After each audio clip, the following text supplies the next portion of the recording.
sudah ada 50 korban yang berhasil ditemukan.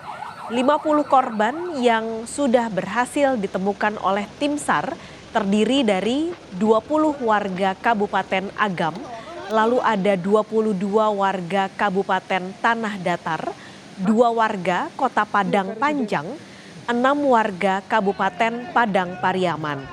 Pencarian korban sampai hari ini masih terus dilakukan tim SAR gabungan dan fokus pencarian akan dilakukan di sepanjang aliran sungai.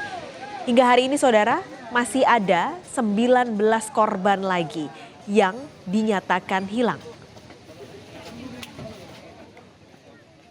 Kita akan menuju ke Padang. Sudah ada jurnalis Kompas TV nih Putu Trisnanda di sana. Putu, jadi siang hari ini pencarian akan terus dilakukan. Kalau sampai siang ini fokusnya di mana? Lalu kendala-kendala apa saja yang kemungkinan masih akan terjadi sampai pada pencarian hari ini? Ya, selamat siang Pascalis dan juga saudara. Sejumlah hal masih terus dilakukan, baik itu pengerahan alat berat untuk kemudian mengevakuasi, membersihkan jalur-jalur dari material vulkanik, kemudian pencarian dengan orang perorangan juga terus dilakukan karena memang masih ada sejumlah nama yang dinyatakan hilang dan belum bisa kembali kepada keluarga. Lebih lengkapnya lagi Pascalis dan juga saudara, saya akan mengajak Anda untuk berbincang dengan Gubernur Sumatera Barat, Bapak Mahyeldi. Selamat siang Bapak. Siang.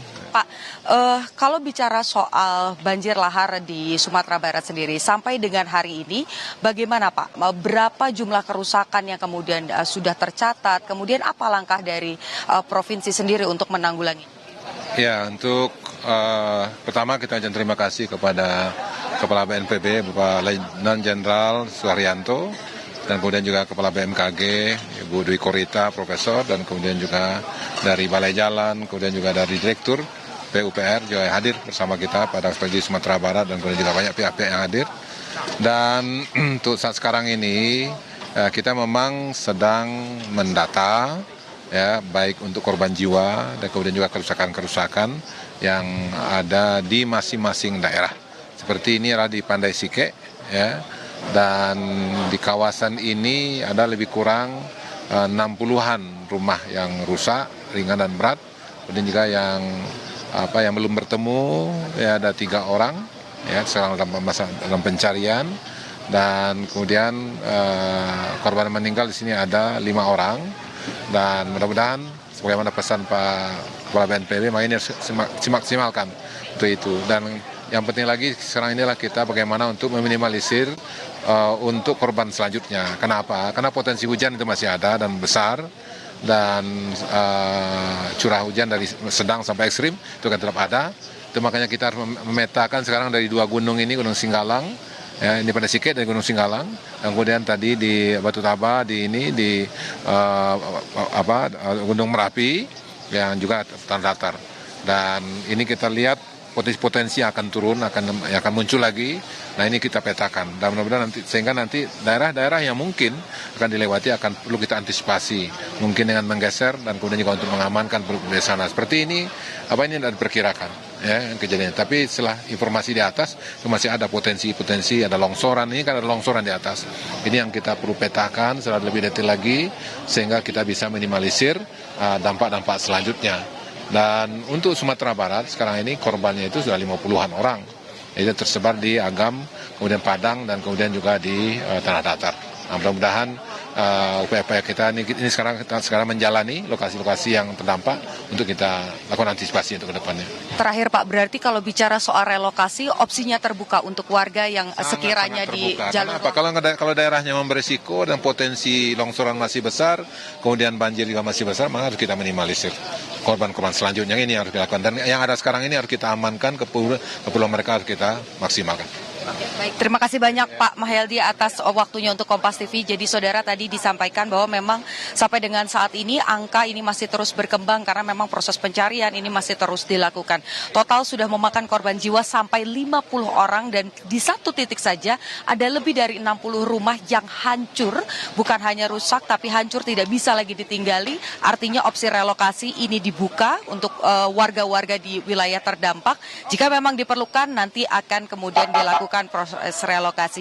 Dan saat ini bukan hanya dari pihak provinsi saja, tetapi juga dari BNPB, kemudian juga dari BMKG ini mencoba bekerja sama untuk meninjau lokasi setiap harinya dan juga melakukan penyesuaian. Salah satunya tadi BMKG menyampaikan akan melakukan mekanisme ataupun juga modifikasi cuaca untuk kemudian menghindari adanya hujan lebat yang turun di area-area yang terdampak sehingga proses evakuasi bisa berjalan dan ancaman longsor susulan ini juga bisa dihindari. Paskalis, kembali ke Anda di studio. Baik, Putu, boleh satu pertanyaan lagi. Ini kan masih banyak orang yang tentu mengungsi. Kondisi pengungsian, apakah Anda sudah mendapatkan informasinya?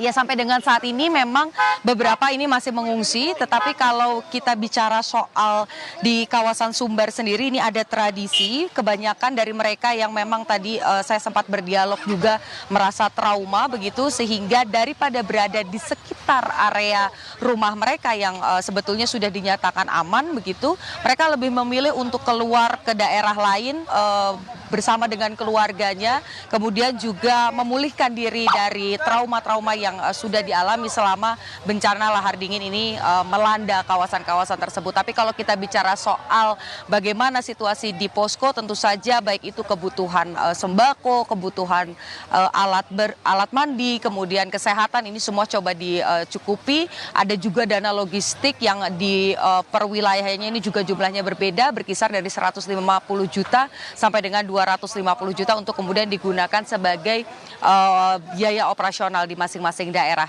Paskalis. Putu Trisnanda, terima kasih laporan Anda. Nanti kita akan update kembali langsung dari Padang, Sumatera Barat.